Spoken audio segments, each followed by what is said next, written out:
సంవత్సరంలో ఆగస్టు 15వ తారీఖున స్వతంత్రము వచ్చింది. ఈరోజు జనవరి 26 గణతంత్ర దినోత్సవం అని జరుపుకుంటున్నారు. ఇది 76వ గణతంత్ర దినోత్సవం. అంటే స్వతంత్ర దినోత్సవానికి గణతంత్ర దినోత్సవానికి తేడా ఏంటి మనం తెలుసుకోవాలి. స్వతంత్రము స్వేచ్ఛా వాయువులను మనం సంపాదించుకున్న రోజుది ఆగస్టు 15వ తారీఖు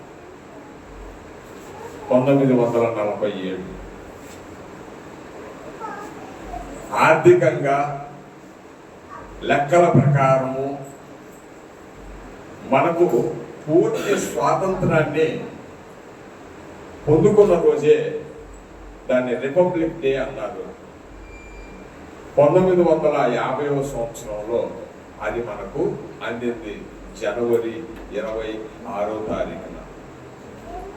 ఈరోజు అందరూ చాలా ఆనందంగా పండుగ వాతావరణంలో ఎన్నో మంచి కార్యక్రమాలు చేశారు.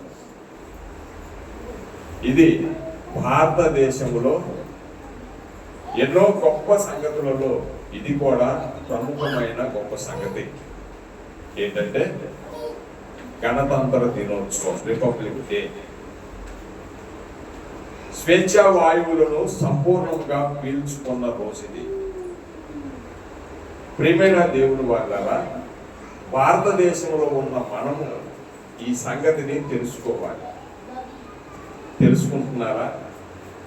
మాకెందుకులే, అదేదో పండుగలే అనుకుంటున్నారా? మీ పిల్లలకు మీరు తెలియచేయకపోతే రాబోతున్న జనరేషను ఇదేంటి, ఇదేమైనా ప్రత్యేకమైన ఒక కులానికి సంబంధించిన ఒక మతానికి సంబంధించిన పండుగ అని అనే దినాలు వస్తాయి. అందుకనే మీరు మీ పిల్లలకు నేర్పించాలి. ఏమన్నా తెలుసా, మన భారతదేశానికి 2 ఉన్నాయి గొప్ప పండుగలు. అవే స్వతంత్ర దినోత్సవము, గణతంత్ర దినోత్సవం. ఇవి 2 నేర్పించాలి. ఇక స్వతంత్ర వాయువులను పీల్చుకోవడానికి మహాత్మా గాంధీ ఆధ్వర్యంలోను, ఎందరో దేశ నాయకుల స్వతంత్ర సమరయోధుల ఆధ్వర్యంలోను ఈ దేశానికి స్వేచ్ఛా వాయువులను సంపాదించుకున్నాం మనం. వారి యొక్క త్యాగ ఫలమే ఈరోజు మనము ఎంత స్వేచ్ఛగా మాట్లాడుకోవడానికి, ఎంత స్వేచ్ఛగా మన కార్యక్రమాలు జరిగించుకోవడానికి మనకు దోహదపడ్డాయి. ఈ సంగతులు ప్రతి ఒక్కరూ తెలుసుకోవాలి. స్వతంత్ర సమర యోధులలో ప్రముఖ వ్యక్తిగా గాంధీ మహాత్ముని మనం మాట్లాడుకుంటాం. ఆయన తర్వాత ఎందరో నాయకులు వచ్చారు.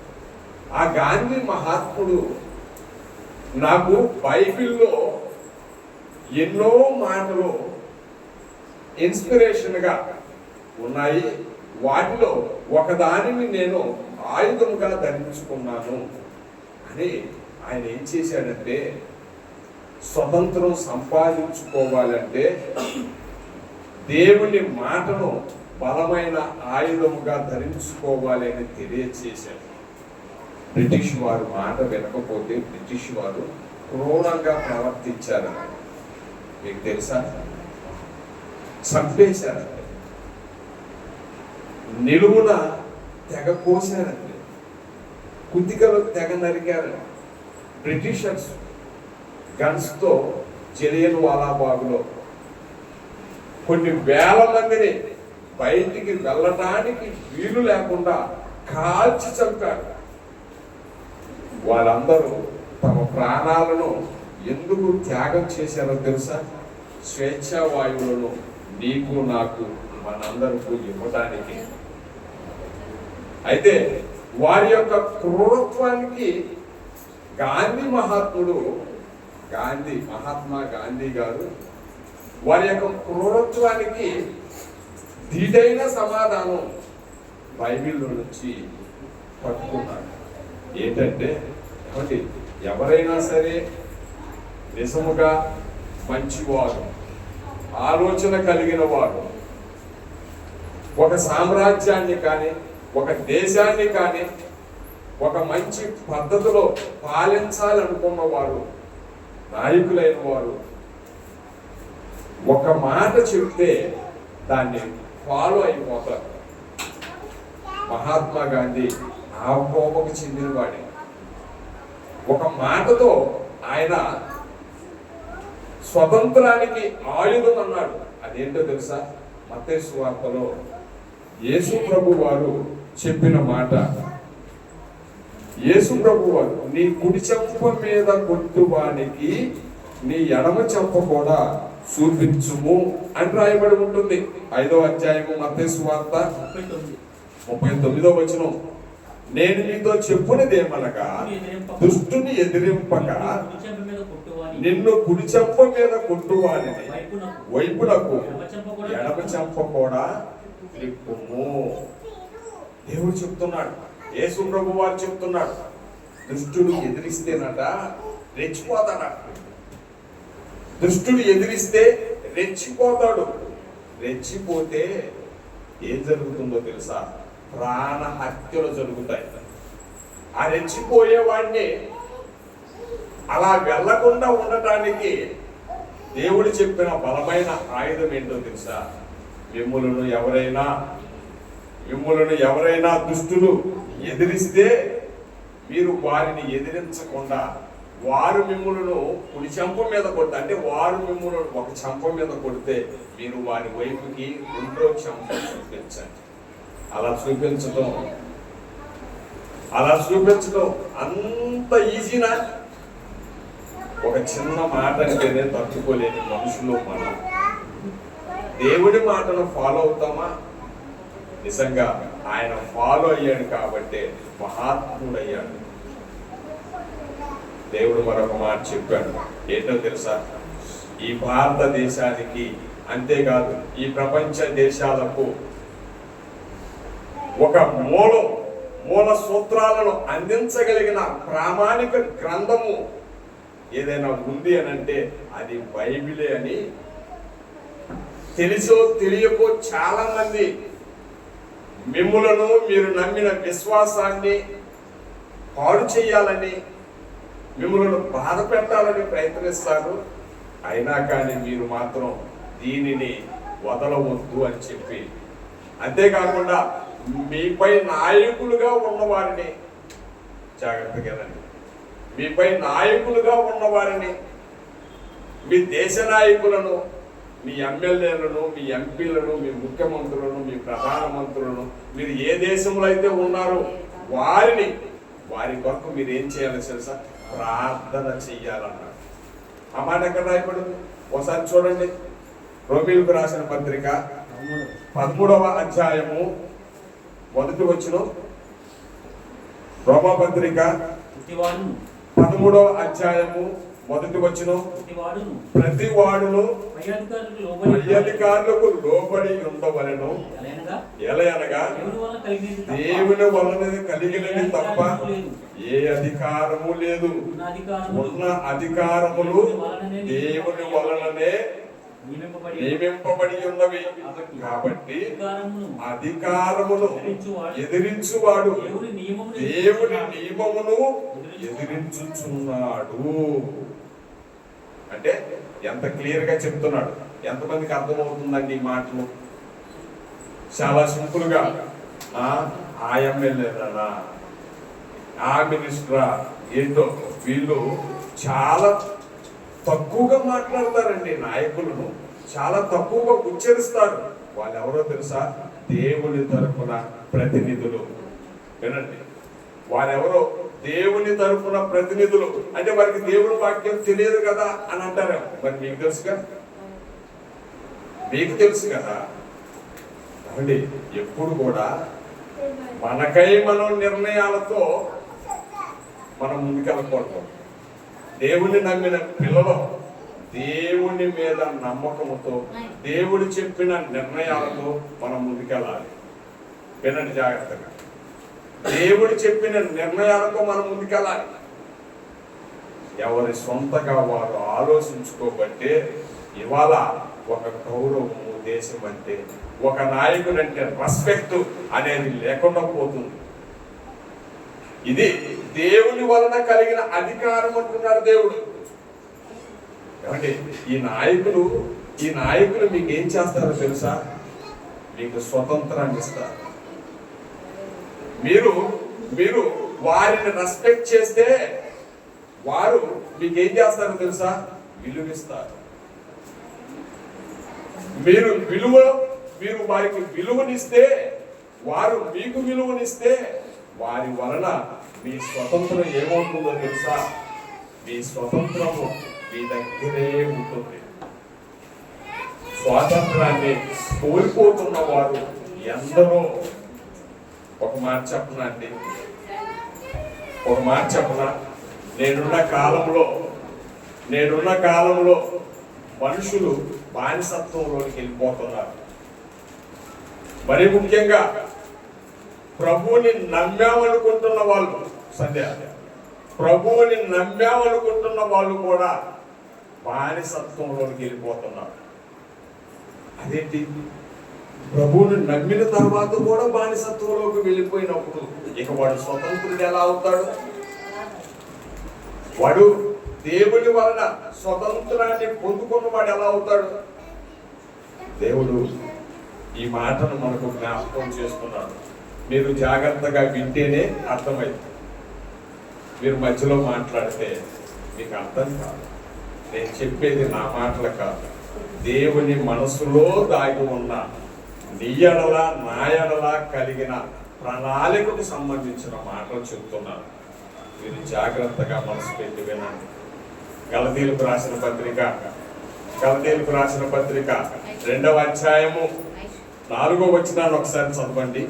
గలతీయులకు రాసిన పత్రిక 2వ అధ్యాయము 4వ వచనం.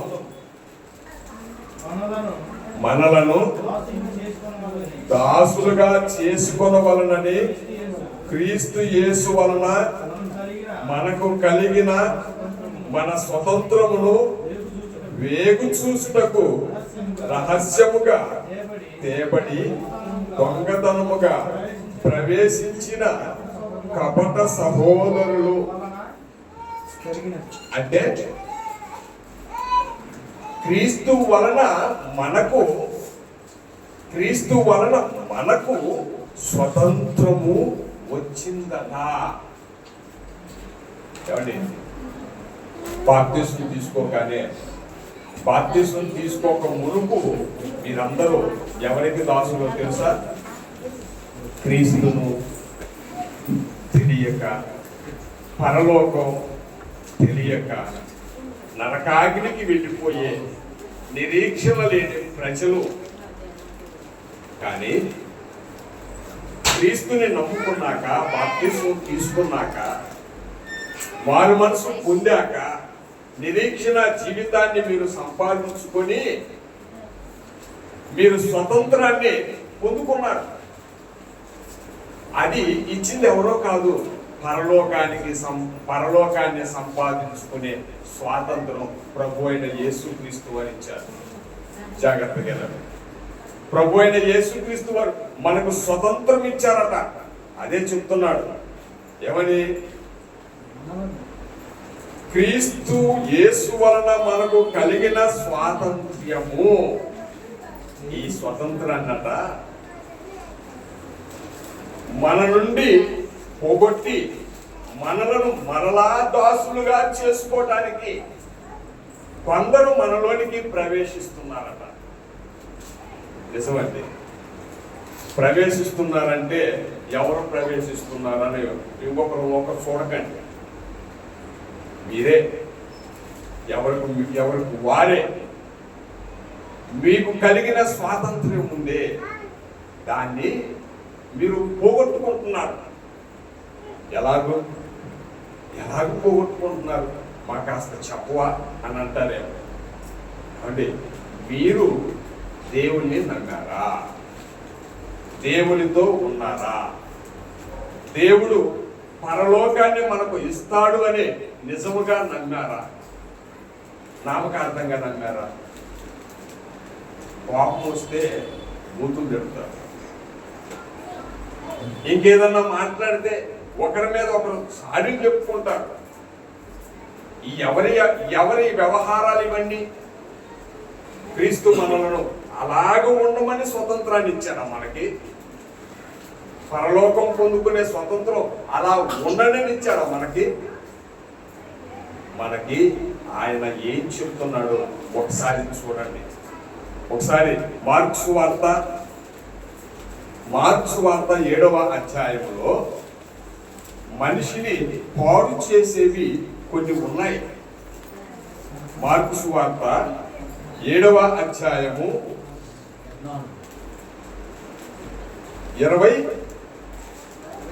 20వ వచనము నుండి, మనుషుని లోపల నుండి బయలు వెళ్ళినది మనుషుని అపవిత్రపరుచును. మనుషులలో నుండి బయటికి వెళ్ళేది మనిషిని అపవిత్రపరుస్తున్నట్ట. ఏంటంటే అవి ఏంటి అపవిత్రపరిచేది మనిషిని అంటే? అపవిత్రపరచడం అంటే స్వతంత్రాన్ని కోల్పోవడం. మనిషి లోపల నుండట బయటికి కొన్ని వస్తున్నాయట. ఆ వచ్చే వాటి వలన మనిషి అపవిత్రుడు అవుతున్నాడట. అంటే అపవిత్రుడంటే పరలోకాన్ని మహిమను కోల్పోతున్నవాడు, అంటే స్వాతంత్రాన్ని పోగొట్టుకునేవాడు. ఏంటి అపవిత్రపరిచేవి? చదువునా 21వ వచనం, లోపల నుండి అనగా మనుషుల హృదయములో నుండి. జ్ఞాపకం పెట్టుకోండి, లోపల నుండి అని అంటే మనుషుని హృదయములో నుండి. హృదయం ఎక్కడ ఉంటుందండి? పాడకండి, హృదయం ఎక్కడ ఉండునా. హృదయము ఎక్కడ ఉంటుంది?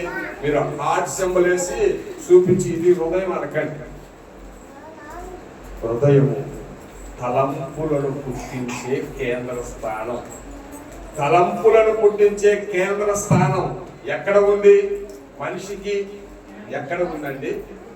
ఎక్కడుందంటే ఎడం భాగంలో అనకండి, అంటే గుండె అనకండి. గుండె రక్తాన్ని పంపు చేసేది మాత్రమే. రక్తాన్ని, బాడీలో ఉన్న రక్తాన్ని శుద్ధి చేసి బాడీ మొత్తానికి పంపు చేసేది మాత్రమే హృదయము. ఆలోచనలను పుట్టించున్నది. అది ఎక్కడుందంటే ఇదిగో చిన్న మెదడు, పెద్ద మెదడు అనే రెండు ఉంటాయి మనకి. తలంపులు కేంద్ర స్థానం ఇదే. ఇందులో నుండి అని అన్నాడు. మీరు లోపల నుండి అనగానే కడుపులో నుండి అనుకోలేదు. వింటున్నారా? మిమ్మల్ని అభద్రపరిచేవి కడుపులో నుండి వస్తున్నాయి అనుకుంటున్నారేమో. మీ స్వతంత్రాన్ని మీ నుంచి దూరం చేసేవి ఎక్కడి నుండి వస్తున్నాయో తెలుసా? తలలో నుండి. అంటే ఆ తలంపులు పుట్టించు హృదయాలోచనలో నుండి. ఏంటవి చూడండి, చెప్తున్నాను, చదువున్నాను.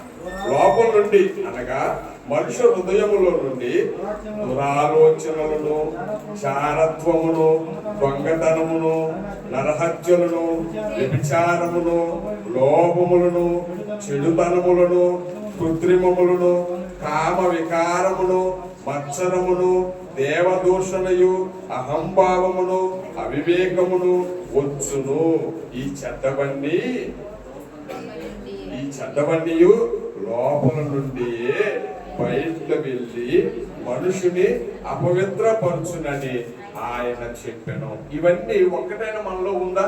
నాలో లేదని సీఎంతండి ఎవరనంటే, నాలో ఇందులో చెప్పబడిన ఏ విషయంలో ఒక్క విషయమైనా సరే నాలో లేదని చెప్పండి. ప్రియమైన దేవుడి వల్ల మనలో కావలసిన ఉన్నాయి. అసలు మనకు దేవుడు స్వతంత్రాన్ని ఎందుకు ఇచ్చాడు? క్రీస్తు ద్వారా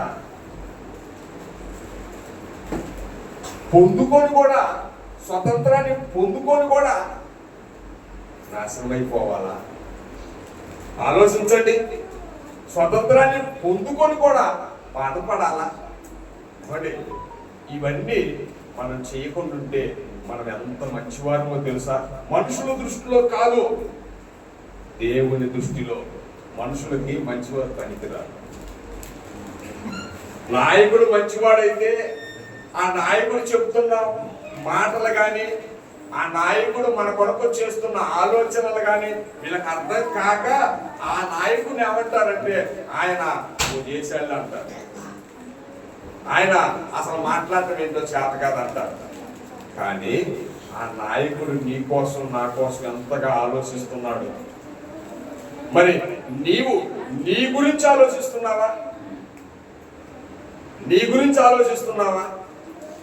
నీ గురించి నువ్వు ఆలోచించుకుంటే ఇందులో చెప్పబడిన ఏ క్వాలిటీ కూడా నీలో ఉండకూడదు. వ్యభిచారం ఇప్పుడు మరీ విపరీతం అయిపోయిందండి. అంటే ఒక పురుషుడు ఒక స్త్రీని చేరటం, ఒక స్త్రీ ఒక పురుషుని చేరటం ఇదే వ్యభిచారం అనుకుంటున్నారా? ఇదే వ్యభిచారం అనుకుంటున్నారా? దేవుడు చెప్పిన మాట మత్తయి సువార్తలో ఎంత చక్కగా వివరిస్తూ ఆయన మాట్లాడుతున్నాడో చూడండి. మత్తయి సువార్త 5వ అధ్యాయం 27వ వచనం. మత్తయి సువార్త 5వ అధ్యాయం 27వ వచనం. వ్యభిచారము చెయ్యవద్దని చెప్పబడిన మాట మీరు విన్నారు కదా, నేను మీతో చెప్పుకునేది ఏమనగా, అంటే యేసు ప్రభు వారు దీనిని గూర్చి చెబుతున్న మాట ఏమనగా, ఒకడు తన హృదయమందు, చదవండి, ఒక స్త్రీని మోహపు చూపుతో చూసు ప్రతివాడు అప్పుడే తన హృదయమందు ఆమెతో వ్యభిచారము చేసిన వాడను. చూడండి ఎంత క్లియర్ గా చెప్పాడు దేవుడు. ఒకడట ఒక స్త్రీని మోహము చూపుతో చూస్తేనే ఆ క్షణం అందే, ఆ సమయం అందే ఆమెతో వ్యభిచారము చేసిన వాడను. అందుకేనండి దేవుని మాటలు మన హృదయాన్ని శుద్ధి చేస్తాయి. వినండి, దేవుని మాటలు మన హృదయాన్ని శుద్ధి చేస్తాయి. మనలో కలంకమైన, పాపమైన, దేవుడికి అయిష్టమైన ఏది ఉన్నా సరే దేవుని వాక్యము మనలను శుద్ధి చేస్తుంది. అందుకనే భక్తుడు మాట్లాడుతూ, నీ వాక్యము నా పాదములకు దీపము, నా త్రోవకు వెలుగునై ఉన్నది ప్రభువా అని మాట్లాడతారు. నిజముగా ఈ క్వాలిఫికేషన్స్ మనలో లేకపోతేనే మనం నిజమైన స్వాతంత్రాన్ని పొందుకున్న వారం అవుతాం. క్రీస్తు అనుగ్రహించిన ఆ స్వాతంత్రానికి నీవు నిలువెత్తు నిదర్శనం అవుతావు. కానీ ఎవరిలో లేవు. అందుకనే క్రీస్తు చాలా బాధపడుతున్నాడు, తండ్రి చాలా బాధపడుతున్నాడు. క్రీస్తు ఏం చేస్తున్నాడో ఒక మాటను మనం చూద్దాం. మనం ఎక్కడా కూడా ఒక క్రమమైన పద్ధతిలో లేకుండా పోతున్నాం. యేసు ప్రభు వారు మన పక్షాన ఎంత బాధపడుతున్నాడు. నేటికి కూడా బాప్తిసం తీసుకున్నావు, స్వతంత్రుడిగా ఉన్నావు, కానీ నువ్వేం చేస్తున్నావంటే దేవుణ్ణి బాధ పెడుతున్నావు. రోమీయులకు రాసిన పత్రిక, రోమా పత్రిక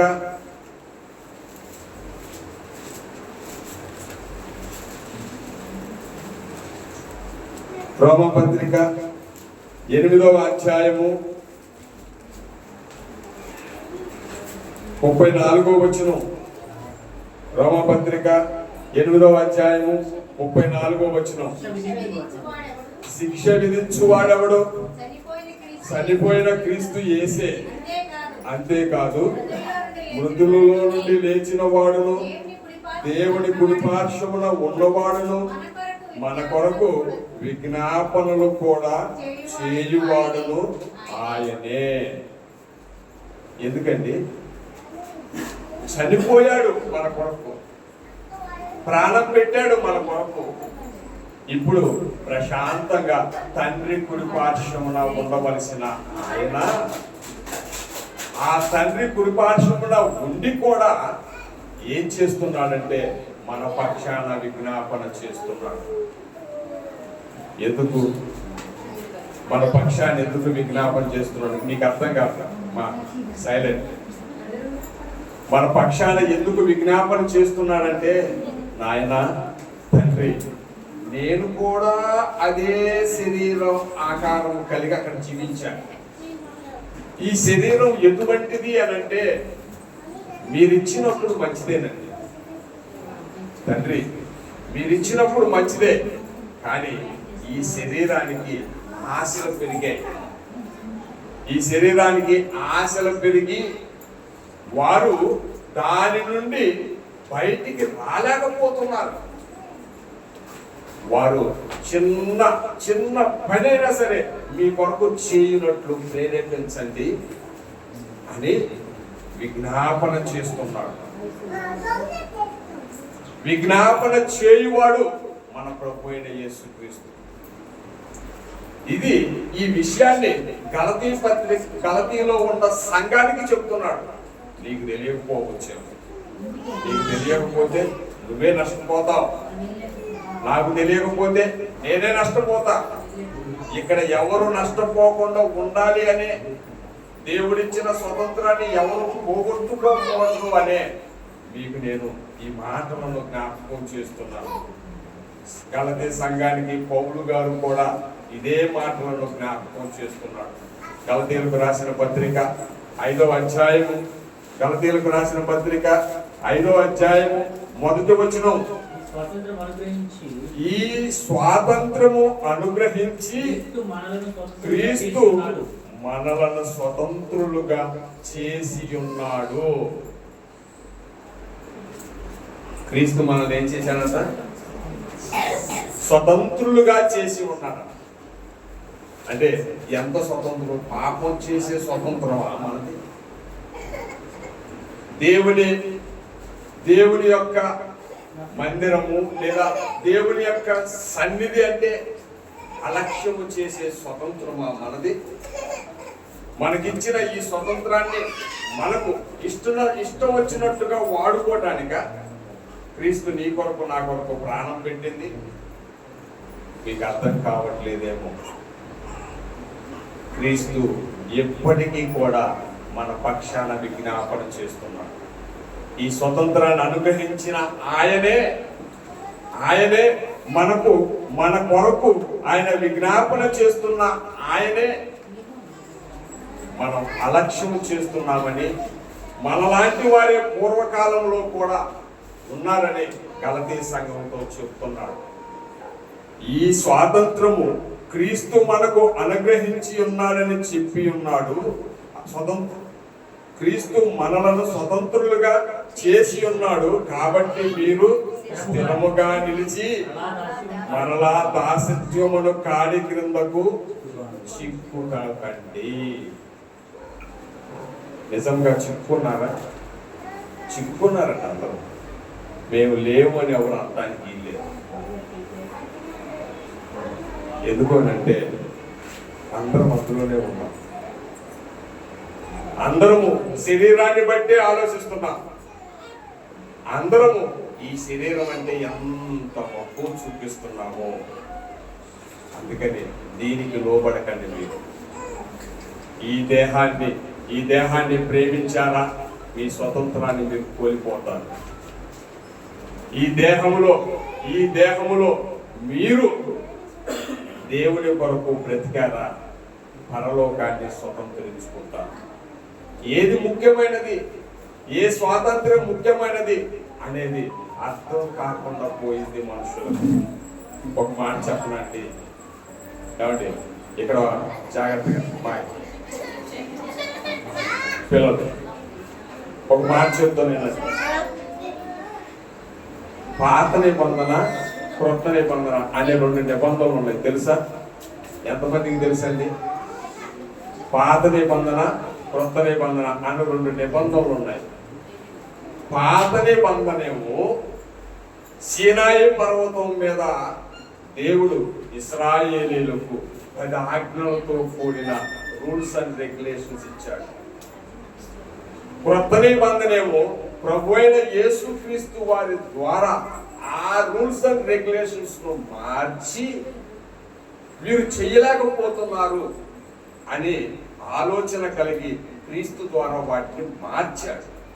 మార్చి 10 ఆజ్ఞలు కాస్త 2 ఆజ్ఞలే ఇచ్చాడు, 2 ఇచ్చాడు. ఆ 2 కూడా చేయలేకపోతే ఏంటండి ఆ 2 అని అంటారా? ఒకసారి చూడండి, మత్తయి సువార్తలో మరి ఆజ్ఞలలో ముఖ్యమైన ఆజ్ఞ ఏది అని అడుగుతారు. అప్పుడు యేసు ప్రభు వారు చెబుతున్న మాట మీరు చూడండి. మత్తయి సువార్త 22వ అధ్యాయము, 36వ వచనం. బోధకుడా, ధర్మశాస్త్రములో ముఖ్యమైన ఆజ్ఞ ఏది? ధర్మశాస్త్రంలో ఎన్ని ఆజ్ఞలు ఉన్నాయండి? ధర్మశాస్త్రంలో ఎన్ని ఆజ్ఞలు ఉన్నాయి? ఇశ్రాయేలుకి ఇచ్చిన ధర్మశాస్త్రంలో 10 ఆజ్ఞలు ఉన్నాయి. ఆ 10 ఆజ్ఞలను మోషే గారు చాలా వివరంగా వివరించాడు. అయితే అవన్నిట్లలో ముఖ్యమైన ఆజ్ఞ ఏది అని అడిగారు. అంటే 10 చేయలేరా? 10 చేయలేరట. ముఖ్యమైన ఆజ్ఞ ఏదని అంటే ఒక్కటే అడిగాడు, ఒకటి చాలని అడిగాడు. అప్పుడు ప్రభు వారు ఏం చెప్పారంటే, అందుకు ఆయన నీ పూర్ణ హృదయముతో, నీ పూర్ణ ఆత్మతోను, నీ పూర్ణ మనసుతోను నీ దేవుడైన ప్రభువును సేవించవలనన్నదియే ఇది ముఖ్యమైనదియు మొదటిదియునైనా ఆజ్ఞ. నిన్ను వలె నీ పొరుగు వారిని ప్రేమించు వలెను అనే 2వ ఆజ్ఞ దాని వంటిదే. 2 చెప్పాడండి, 2 అంటే ఈ 2 కూడా చేయలేదా? ప్రియమైన దేవుడు వల్ల ఈ 2 చెయ్యని వాడికి బానిసత్వమే మంచిదండి. బానిసత్వమే మంచిది. పిల్లల్ని కంట్రోల్ పెట్టుకోలేదు, 1. వాక్యం వినడానికి మనసు ఉండదు, 2. విన్నదానిని హృదయంలోనికి వెళ్ళదు. ఇక మీరు ఎక్కడున్నట్టు? బానిసత్వంలో ఉన్నట్టు అంటున్నాడు దేవుడు. నేను అంటలేదండి, బానిసత్వంలో ఉన్నట్టు అంటున్నాడు. అంటే ఈ బానిసత్వం నుంచి విడిపింపబడాలంటే మరలా మీకు దేవుడు జ్ఞాపకం చేస్తున్న ఒక మాట. మీరు ఆల్రెడీ అందులోకి వెళ్ళిపోయారు, కానీ దాని నుంచి మీరు బయటికి రావాలంటే ఒక సూత్రం చెప్పాడు దేవుడు. ఏంటో తెలుసా? రోమపత్రిక 8వ అధ్యాయము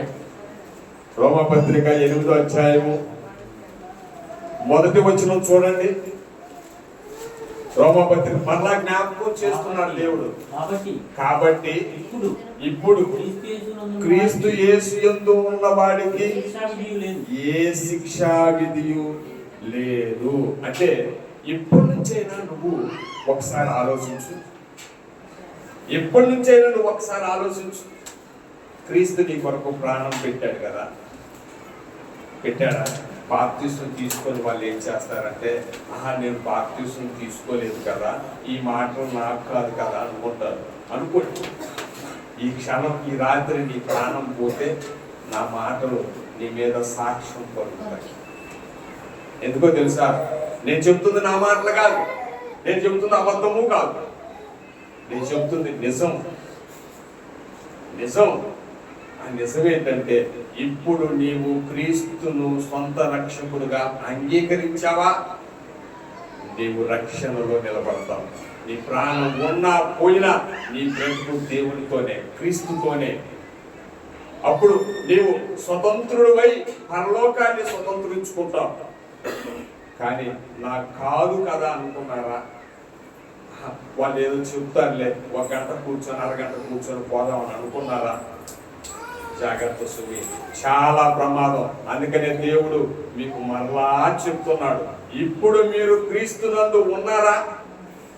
మీరు క్రీస్తుని విశ్వసిస్తే మీ విశ్వాసాన్ని బట్టి మీ పాపాలన్నింటినీ క్షమిస్తున్నాడు దేవుడు. ఇక పాపం చేయకండి. ఇక పాపం చేయకండి. పాపం చేయకుండా ఉండాలంటే సరైన మార్గం ఏంటో తెలుసా? చాలా మందికి తెలియదు, చెప్పినా అర్థం కాదండి. పాపం చెయ్యకుండా ఉండాలంటే సరైన మార్గం ఏంటంటే పని సరైన మార్గం. యేసు ప్రభు వారు ఈ లోకానికి వచ్చినప్పుడు బాప్తిసం తీసుకున్న దగ్గర నుంచి ఏ రోజు కూడా ఖాళీగా ఉన్నాడని చూపించండి. బైబిల్ ఒక్కరోజైనా ఖాళీగా ఉన్నాడని చూపించండి. ఆయన ఎలా సువార్తను చేసేవాడు అని అంటే, మార్కు సువార్త మొదటి అధ్యాయము 38వ వచనంలో తెల్లవారలేదు, ఇంకా తెల్లవారక ముందే ఆయన ఏం చెప్తున్నాడంటే, ఆయన ఇతర సమీప గ్రామంలోని నేను ప్రకటించినట్లు వెలుదుము రండి, యుద్ధ నిమిత్తమే కదా బయలుదేరి వచ్చితనని వారితో చెప్పాను. ఏమండి, నీవు పాపములో పడకుండా ఉండాలి అనన్నా, నీ బ్రతుకు సరైన మార్గంలో నిలబడాలి అన్నా, ప్రభువు చూపిన మార్గంలో నడవాలి. అదేంటో తెలుసా? దేవుని కూర్చిన మాటలు కొందరికైనా తెలియచేయాలి. ఇప్పుడు పొద్దున్నే లేస్తాము, పనికి వెళ్తాం అంటారు. పొద్దున్నే లేస్తాం, పనికి వెళ్తాం. ఎవరికి చెప్తాం వాక్యం? పని దగ్గరికి వెళ్ళినప్పుడు పని చేసే చోట మనం దేవుడు మాటలు చెప్తుంటారు. ఎవరన్నా నువ్వు వచ్చింది ఏంటి, చేస్తుంది ఏంటి అంటారు. అవునా కాదా? అవునా కాదా? సరే, పనికి వెళ్ళి వచ్చిన తర్వాత అలసిపోయాము, స్నానం చేసి ఒక ముద్ద అన్నం తిని పడుకుందాం అంటాం. ఆ రోజు అయిపోయింది. నువ్వు ఆ రోజు ఏం చేసావు? ఏం చేయలా. పోనీ దీనికి గాను నేనేం చెప్పాను అని అంటే, మీకు అయ్యా, మీకు పని చేసే ఆలోచన ఇంకా పుట్టలేదు, అవకాశం రాలేదు, కాబట్టి బైబిల్ చదవండి. చదవటం కూడా పనేనండి, దేవుని గురించి నేర్చుకోవటం కూడా పనే. బైబిల్ చదవండి అని. ఎంతమంది చదువుతున్నారు బైబిల్? ఎవరో ఒకరు, ఇద్దరు, ముగ్గురు చదువుతున్నారు. బైబిల్ చదవండి. అది చదవటం, నేర్చుకోవటం కూడా పనే. నేర్చుకున్న దాన్ని తర్వాత మీరు ప్రకటిస్తాడు. యేసు ప్రభు వారు ఆల్రెడీ 30 సంవత్సరాలు నేర్చుకున్నాడు. ఆయన తండ్రి దగ్గర నేర్చుకున్నాడు. ఈ లోకానికి వచ్చిన తర్వాత ధర్మశాస్త్రంలో ఆయన గురించి రాయబడిన మాటలు కూడా నేర్చుకున్నాడు. క్షుణ్ణంగా నేర్చుకొని 30వ సంవత్సరం నుండి, అంటే యాజక ధర్మం చేసే వయసు అది, 30వ సంవత్సరం నుండి ఆయన ప్రజల్లోకి వెళ్ళి వాక్యం ప్రకటించడం మొదలు పెట్టాడు. ఎప్పుడట? ప్రతిదినం. ఎక్కడట? సమీప గ్రామాలకు. ఉన్న చోట ఉండొచ్చుగా. ఉన్న చోట ఉంటే కొంతమంది నమ్ముతారు, కొంతమంది నమ్మరండి. కానీ వెళితే ఎక్కువ మందికి ఈ మంచి మాటలు వినపడితే బాగుపడతారు కదా అని యేసు ప్రభు వారు తన శిష్యులకు నేర్పిస్తున్నాడు. మీకు కూడా అదే నేను నేర్పిస్తున్నాను. మీరు బైబిల్ చదవండి. చదివితే దేవుని మనసేంటో అర్థమవుతుంది. దేవుని మనసేంటో అర్థమైతే మీరు దేవుని పనులు చేయటానికి ఆలోచిస్తారు. దేవుని పనులకు ఆటంకం చెప్పకండి. మీరు చెయ్యరు, చేసే వాళ్ళను చెయ్యకుండా చేస్తే ఏం జరుగుతుందో తెలుసా? మీ మీదకి శాపం వస్తుంది, దేవుని శాపం వస్తుంది. అందుకనే అనవసరంగా మరణాన్ని కొని తెచ్చుకోవడం ఎందుకు? పని చేసేవారిని చెయ్యండి. చదువుకునేవారు, మీరు చదువుకునేవారు చదువుకోండి. ఒక స్వార్థను ప్రకటించేవారు ప్రకటించండి. కానీ ఒక రోజు వస్తుంది, మనందరం కలిసి దేవుని మాటలు ప్రకటించే అవకాశం, పనిచేసే అవకాశం. అప్పుడు అందరం కలిసి సమిష్టిగా, సమూహంగా దేవుని పనులు చేసే భాగ్యం దొరుకుతుంది. ఇది మనకు దేవుడిచ్చిన స్వాతంత్రాన్ని నిలబెట్టుకుంటున్నట్టు. తిని నిద్రపోయావా? నీ పని అంతే. పనికి పోయి వచ్చి అలసిపోయానని పడుకున్నావా? నీ పని అంతే. అయితే దేవుడు మనకు మరొక మాటను జ్ఞాపకం చేస్తున్నాడు. ఆ చదువుకొని గురించుకుందాం. మనము దేనిని కూర్చిన ఆలోచనలో బ్రతుకుతున్నాం? కాబట్టి క్రైస్తవుడైతేనేమో ఆత్మ సంబంధమైన, పరలోక సంబంధమైన, పైనున్న వాటిని బట్టి ఆలోచిస్తాడు. బాప్తిసం లేదు, ఈ లోక సంబంధంలో గురించి ఆలోచిస్తాడు. కానీ కొంతమంది ఉంటారండి మంచోళ్ళు, బాప్తిసం తీసుకోకపోయినా అయ్యో నా బ్రతికేంది ఇలా ఉంది, ఆ దేవుడి సన్నిధికి ఎప్పుడు చేరుతాను, ఆ దేవుడు ఆ భాగ్యం నాకు ఎప్పుడు ఇస్తారని కొంతమంది అనుకుంటారండి. వారందరికీ దేవుడు చెప్తున్న మాట ఏంటో తెలుసా? ఇవి మీరు చెయ్యండి అని చెప్తున్నాడు. ఎవరైనా సరే ఇవి చెయ్యండి అని చెప్తున్నాడు. గలతీయులకు రాసిన పత్రిక 5వ అధ్యాయంలోనే ఆత్మ ఫలములను గురించి చెప్తూ శరీర కార్యాలను వదిలేసి ఆత్మ ఫలాలలో మీరు నిమగ్నమై ఉండండి, మీరు వాటినే జరిగించండి అని చెప్తూ 22వ వచనంలో అయితే ఆత్మ ఫలములు ఏమనగా ప్రేమ, సంతోషము, సమాధానము, దీర్ఘశాంతము, దయాళుత్వము, మంచితనము, విశ్వాసము, సాత్వికము, ఆశా నిగ్రహము. ఎన్ని ఉన్నాయండి?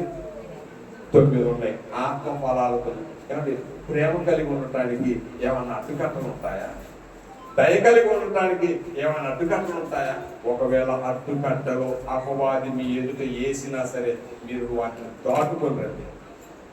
దాటుకొని ప్రేమను చూపించండి, దయ కలిగి ఉండండి, సమాధానం కలిగి ఉండండి, దీర్ఘశాంతం. ఏదైనా ఒక విషయం వచ్చిందనుకోండి వెళ్ళిపోతాను తప్ప ఉప్పు మరి నిప్పుల మీద ఉప్పు గది చేసాం అనుకోండి, ఎలా ఉంటుంది? ఆ నిప్పుల మీద ఎండి మిరపకాయలు వేసామనుకోండి ఎలా ఉంటుంది? తట్టుకోలేక దగ్గు విపరీతంగా వస్తుంది. మీరు అలా ఉండకూడదు, దీర్ఘశాంతం కలిగి ఉండాలి. ఎందుకో తెలుసా? మీకు ఇచ్చిన స్వాతంత్రం ఇచ్చిన వాడు సర్వోన్నతుడైన దేవుని యొక్క కుమారుడు. ఆయన ఇచ్చిన స్వాతంత్రాన్ని ఆయన తీసేయగలడు. తెలుసా? ఆయన ఇచ్చిన స్వాతంత్రాన్ని ఆయన తీసేయగలడు. దానిని పొందుకోవాలంటే ఇదిగో ఈ కార్యాలు, ఈ ఆత్మ ఫలాలు కలిగి ఉండాలి. ఇవాళ భారతదేశానికి గణతంత్ర దినోత్సవం జరుగుతుంది. వారికి ఈ సంగతులన్నీ చెప్పినా అర్థం కావు. ఒకవేళ అర్థమైతే మంచిది, కానీ దేవుని పిల్లలుగా మనకు తెలియవలసిన విషయం ఏంటో తెలుసా? క్రీస్తు అనుగ్రహించిన స్వాతంత్రాన్ని వేగు చూడటానికి దుష్టుడు మీలో వచ్చాడు. వాణ్ణి మీ యొద్ద నుండి తరిమి కొట్టండి. దేవుడు మీకు ఇచ్చిన స్వతంత్రాన్ని నిలబెట్టుకోండి. కళ్ళు మూసుకోండి, ప్రార్థన చేసుకుందాం. దయగల మా ప్రభువా, పరిశుద్ధుడు అయిన తండ్రి, మీకు వందనాలు. ఆయన మీ పిల్లలకు మీ మాటలు చెప్పాను తండ్రి. మాకు ఇచ్చిన స్వాతంత్రము మీ కుమారుడి ద్వారా మేము పోగొట్టుకోకుండా ఉండాలి అని అంటే మీ కుమారుడు చూపిన మార్గంలో మేము నడవవలసిన వారమై ఉన్నాం. దయగల తండ్రి, పరిశుద్ధుడా, ప్రేమగల నాయన, మీ పిల్లలైన మమ్మలను జ్ఞాపకం చేసుకొని ఈ స్వతంత్రము నుండి మమ్మలను దూరం చేయకుండా మీ కృపా కాపుదల మా అందరికీ అనుగ్రహించమని వేడుకుంటూ బైబిల్ని జాగ్రత్తగా నేర్చుకుంటూ మీ మనసును, మీ కుమారుడి మనసును జాగ్రత్తగా మేము గ్రహిస్తూ మా బ్రతుకులను మీకు ప్రీతికరమైనదిగా మలుచుకోవడానికి కృప చూపించమని వేడుకుంటూ ఈ ప్రార్థన మా ప్రభు, మా రక్షకుడు, మీ ప్రియ కుమారుడు యేసుక్రీస్తు వారి పరిశుద్ధమైన నామంలో అడిగి వేడుకొనుచున్నాము కన్న తండ్రి. ఆమేన్. ఓకే, రొట్టె విరిసే కార్యక్రమాన్ని జరిగించుకుందాం.